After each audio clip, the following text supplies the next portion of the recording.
As he embarked on his attacks on Iran, President Donald Trump was clear that his initial bombing run would be followed by unbelievable destruction if the government in Tehran angered him too much. But then, after giving war a chance, he was clear that he wanted peace for all nations involved. Then he toyed with the idea of a regime change war. And then he announced a supposed ceasefire.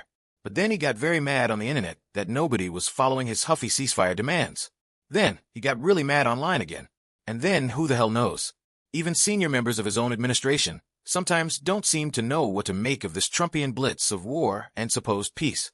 One thing is for sure, Trump wants you to believe that he can shitpost, bully, and even bomb his way to lasting, durable peace.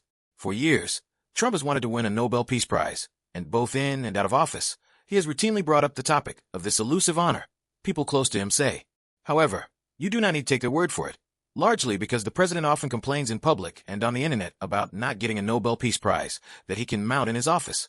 One reason for that is, despite his anti-neocon rhetoric, Trump has developed a markedly pro-war track record during both of his administrations, and the body count to go with it. His warfare against Iran is just the latest exhibit in that long record.